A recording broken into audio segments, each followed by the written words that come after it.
Okay, we've seen a lot of Ooparts in the past that I've shown, a lot of interesting artifacts that shouldn't be there. This is one of probably the world's most Ooparted objects that there is that we can currently refer to. Here we're seeing an ancient site in China that they have found, and it seems to have a stone circle over here near it. I don't know if you see it, but it kind of looks like a bear being right there. And this stood up rock that's right here, and this circle that's right here seems to have fallen down somewhat, but this is still standing up, and that's 35 foot tall. And a lot of strange conjecture comes out of what is found here. Let's just look into this, for the description is 150,000-year-old iron pipes baffle scientists in China, out of place and time. I've seen a lot of articles here on ancient origins. I've read through some of them, and I can tell you some of them are definite dissension. But I can also show you that a lot of them have a lot of truth inside of them.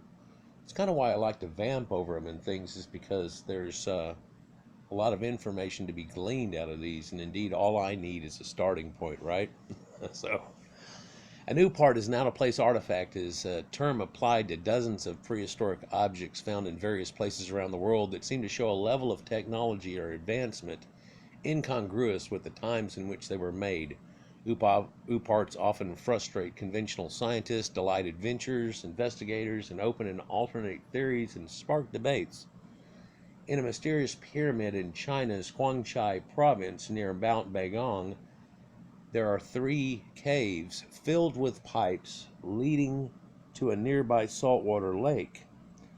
There are also pipes under the lake bed and on the shore. The iron pipes range in size, with some smaller than a toothpick. There's a lot of them that are the size of straws, and other ones that lead all the way up to a fairly huge diameter, almost the girth of a human. But most of them are around the size of a leg and are water carrying pipes, much like we would recognize today as being some type of sewer system. Strange part is that they may be about 150,000 years old, though, which puts it to be quite a stranger thing. If we didn't say that statement right there, it would definitely still be an extreme Oopart that we're finding these iron tubes and pipes everywhere, but this date throws a monkey wrench into that fan. Dating done by the Beijing Institute of Geology determined that these iron pipes were smelted about 150,000 years ago. They were indeed made by humans, according to Brian Dunning of Skeptoid.com, and if they were made by humans, history as it is commonly viewed would have to be reevaluated. The dating was done using thermoluminescence, a technique that determines how long crystalline material was exposed to sunlight or heated. And so it kind of indicates the last time that it had been to the sun or been massively heated up. They have found this works very well with a lot of the arrowhead tips and things like that, that they have ever been through a fire. Then they can tell what age that is due to this fact. Humans are only thought to have inhabited the region for the past 30,000 years, and the Chinese dynasty is coming upon quite late. Even within the known history of the area, the only humans to inhabit the region were nomads whose lifestyle would not leave such structures behind, or it is so believed at this point. But we've looked at a whole lot of Tarim Basin mummies here in the last year or so, and also the pyramids that they have around them, and the people there, the tattoos, and the ancient Proto-Indo-Europeans.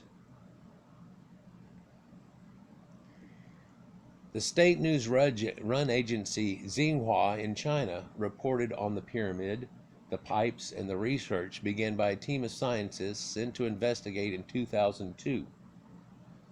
Though some have since tried to explain the pipes as a natural phenomenon, Ying Jie, a fellow researcher at the Chinese Academy of Social Sciences, told Xinhua The pyramid may have been built by intelligent beings.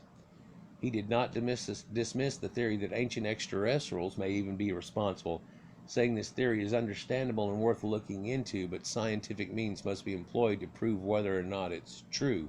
And of course, that's what we would like to do if anything like that did come up. What strangely shows here is that 150,000 years ago, people were making iron, and we seem to have a disconnect between the way that we felt like iron happened on our planet and iron was starting to be utilized by people. Indeed, we realized some of the first ones were actually meteors, and people had taken these meteors and then somehow realized they are the metal, very similar to other metals, and heated them up to a point that they did become viscous and do things with them. One huge Oopart example of which is a meteorific iron dagger found with King Tut in his tomb. And it makes people wonder, if that was found in that tomb, what could possibly have been found in some of the greater tombs. For King Tut really was somebody who was looked over after the Amarna period and things that happened leading into that he was pretty much written off of history, and yet he still had that incredible hoard with him. In that incredible hoard that we see, we also see the fact that maybe other people had a lot more interesting artifacts that could have also been in their burials too.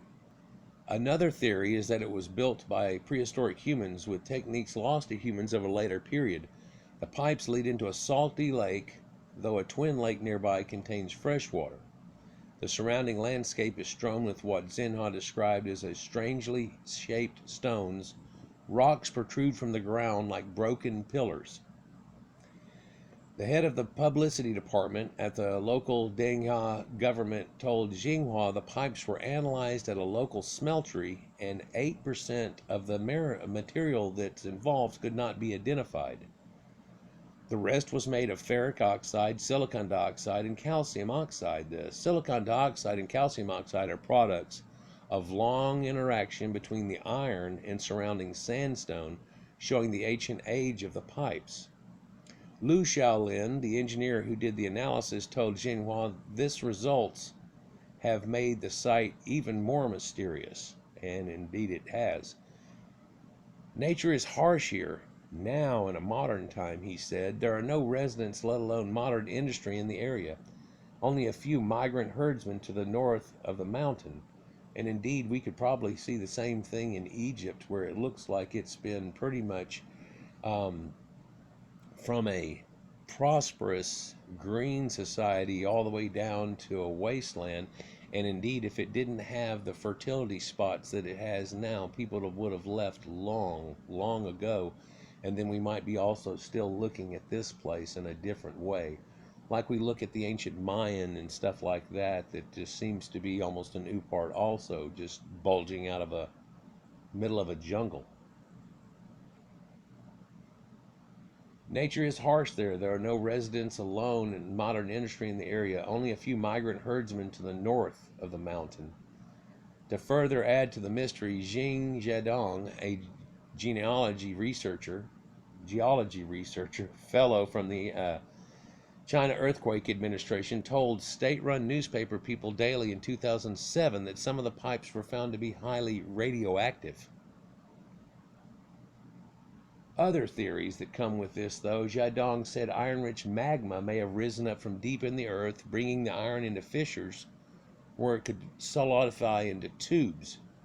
So the idea is ancient lava tubes that had come dormant somehow broke back free again, and then a large iron deposit apparently melted at the magma that got vomited back out these tubes, and in doing so, on and off, created these layered pipes that they have.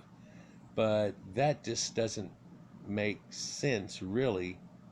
And the fact that we know how magma and things works, it would have been odd, to say the least, to think that an entire magma eruption would have been straight iron type of thing, but also a repeated eruption out of the same type of pipes that would have left this type of thing.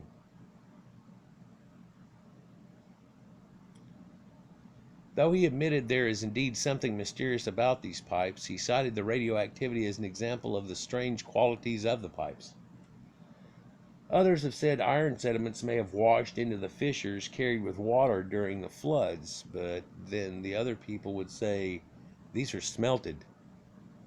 This is not, you would have had to got the entire ground around this area to a huge heat, being able to re-solidify these tubes. The sand around there would have turned into glass at a much lower temperature.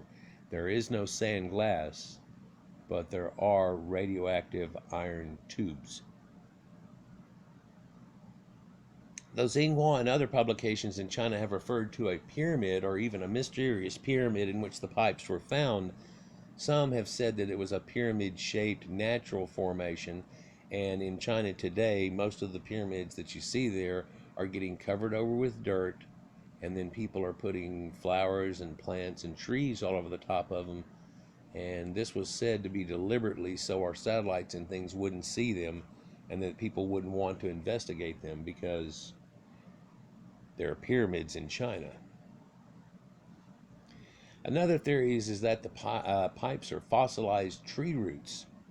Xinmin Weekly reported in 2003 that scientists found plant matter in an analysis of the pipes, and they also found what looked like tree rings. The article related to the finding in a geological theory that in certain temperatures and under certain chemical conditions, tree roots can undergo diagenesis, or transformation between soil into rock, and other processes that can produce iron formations. Yet whenever they try to give an example, it falls much short. They're like, this is iron and this is an ironized wood petrified. This is iron and this is a wood that contains some type of iron in it in its changeover. This is iron pipes. It's not like a tree ring situation. Reports on the tree root explanation for the so-called Bagong pipes often lead back to this Xinmin Weekly article or lack of citation. It's unclear exactly how well supported this theory is in relation to the Bagong pipes. And so, in the Journal of Sedimentary Research in 1993, describes fossilized tree roots in southern Louisiana in the United States. And so they say, oh, it may be like that, but if you compare the two things they're trying to compare, there is no comparison. And ironized wood, as it becomes petrified, is not an iron smelted pipe. So this is one of the most ooparted things that can be found on the world today, is this metal pipe that you can see just one of them here protruding up from out of the ground, and they've put water on it and washed it and so on.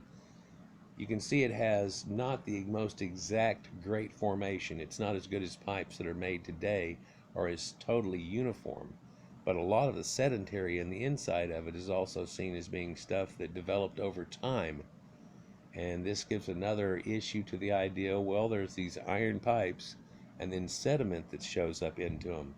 Our own iron pipes in America and all over the world that we have used for years to help carry water eventually have this effect. How long would it take to have the effect that they show on these pipes? Well, in a couple places that they're exposed like this, they say probably 10,000 years.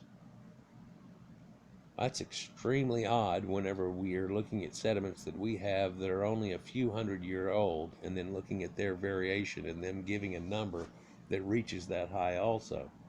Especially whenever iron smelting isn't 10,000 years itself old, and these weren't going when they found them. This is from ancient times, which relates to a time of 150,000 years ago.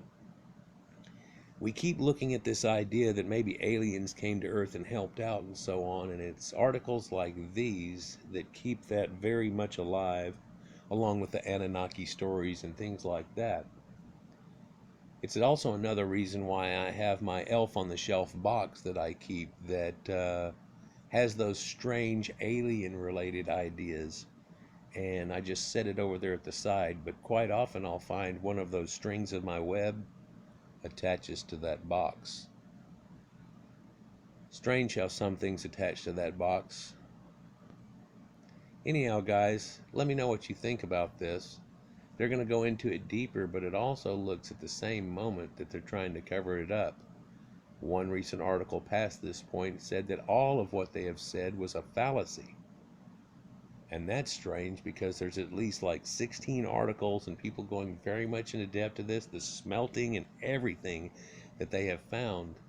And yet now it's almost being like, oh, that's just to be dismissed. Like, share, and subscribe, guys, and enjoy. And if any more information comes out about this, I will kick a video for you. Peace.